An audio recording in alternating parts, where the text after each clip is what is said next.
ఇక డీటెయిల్స్ చూస్తే కాంగ్రెస్ తలపెట్టిన సామాజిక న్యాయ సమర భేరీలో సీఎం రేవంత్ రెడ్డి సంచలనమైన వ్యాఖ్యలు చేశారు.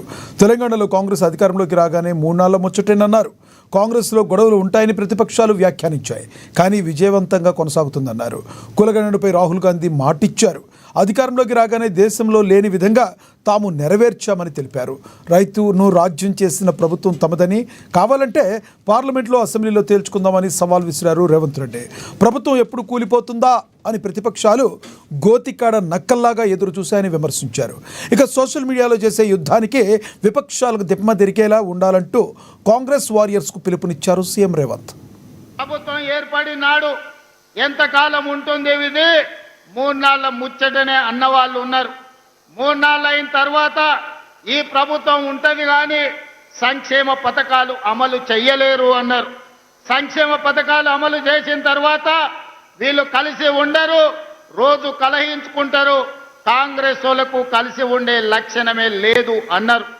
అక్కడి నుంచి ఈనాడు కలిసి ఉండడమే కాదు, ఈరోజు కలిసికట్టుగా నడుము బిగించి నవ్విన వాళ్ళ ముందల తలెత్తుకొని నిలబడే విధంగా నిటారుగా నిలబడి సంక్షేమాన్ని, అభివృద్ధిని, విద్యను, ఉద్యోగాలను తెలంగాణ రాష్ట్రంలో అమలు చేసి దేశానికే ఆదర్శంగా నిలబడే తెలంగాణ మోడల్ని 18 నెలల్లో ఆవిష్కరించినాం.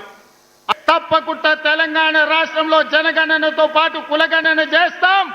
అదే కాకుండా మాదిగ ఉప కులాలకు సంబంధించిన ఎస్సీ వర్గీకరణ చేసి తీరుతామని రాహుల్ గాంధీ గారు మాట ఇస్తే 2024 ఫిబ్రవరి 4 నాడు మొదలుపెట్టి 2025 ఫిబ్రవరి 4 నాడు సంవత్సరం తిరిగే లోపల సామాజిక న్యాయం చేస్తూ కులగణను పూర్తి చేసి ఎస్సీ వర్గీకరణ చేసి జాతికి అంకితం చేసి ఫిబ్రవరి 4ను సోషల్ జస్టిస్ డేగా ఈరోజు తెలంగాణ రాష్ట్రం జరుపుకుంటున్నది అని అంటే రాహుల్ గాంధీ గారి యొక్క ఉక్కు సంకల్పాన్ని ఈరోజు మనం అమలు చేస్తున్నాం. మిత్రులారా, నేను సవాలు విసురుతున్నా.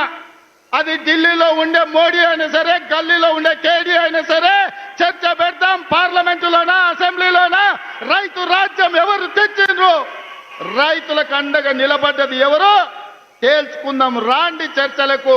కేసీఆర్ వస్తాడు, కేటీఆర్ వస్తాడు, కిషన్ రెడ్డి వస్తాడు, నరేంద్ర మోడీ వస్తాడు, కాంగ్రెస్ పార్టీ కార్యకర్తలను తీసుకొని నేను వస్తా అని సూటిగా సవాలు విసురు. రైతాంగం మొన్న జరిగిన మీరు చూసిండ్రు రైతు భరోసా కార్యక్రమం. అందరూ అనుకున్నారు గోతికాడి నక్కలాకి ఎదురు చూసిండ్రు. ఒంటె పెదాలకు నక్క ఎదురు చూసినట్టు రైతు భరోసాలో ఈ ప్రభుత్వం విఫలం చెందుతుందని ఆలోచన చేసిండ్రు. నేను చెప్పిన 9,000 కోట్ల రూపాయలు 9 రోజుల్లో రైతుల ఖాతాలో వేస్తామని చెప్పి 70 లక్షల మంది రైతులకు 9 రోజుల్లో 9,000 కోట్ల రూపాయలు వేసి రైతు ప్రభుత్వం, ఈ ప్రభుత్వంలో రైతును రాజును చేస్తాం. మా ఉద్దేశం, మా లక్ష్యం వ్యవసాయం దండుగ కాదు, వ్యవసాయం పండుగ చేస్తామని చెప్పినాం. చేసి చూపించి ఆ ఘన విజయాన్ని సాధించి ఇవాళ రైతులు తలెత్తుకునే విధంగా ఇది రైతు రాజ్యం అంటే ఇట్లా ఉండాలి. ఇవాళ నేను సవాలు విసురుతున్న కిషన్ రెడ్డికి, కేటీఆర్ కు, కేసీఆర్ కు, నరేంద్ర మోడీకి మొదటి సంవత్సరంలో మా ప్రభుత్వ ఉద్యోగాలలో 60,000 నియామకాలు చేపట్టింది. మీకు దమ్ము ఉంటే, ధైర్యం ఉంటే, చిత్తశుద్ధి ఉంటే మీరు సవాలు విసిరండి. 60,000 మందిని ఇదే ఎల్పీ స్టేడియంలో తెచ్చి తలలు మొత్తం లెక్క పెట్టిస్తా. ఒక్కటి తగ్గినా మీ కాళ్ళ ముందు క్షమాపణ చెప్పి నేను బయటికి వెళ్తా. అందుకే ఇవాళ వీరికి వచ్చిన వేలాది మంది కాంగ్రెస్ పార్టీ కార్యకర్తలే మా బ్రాండ్ అంబాసిడర్లు. మీరే ప్రచార కార్యకర్తలుగా మారండి, మీరే ఈ ప్రభుత్వానికి బ్రాండ్ అంబాసిడర్లుగా మారండి. సోషల్ మీడియాలో యుద్ధం ప్రకటించండి. మన యుద్ధంలో కల్వకుంట్ల గడి తుణుకలు అయిపోవాలి.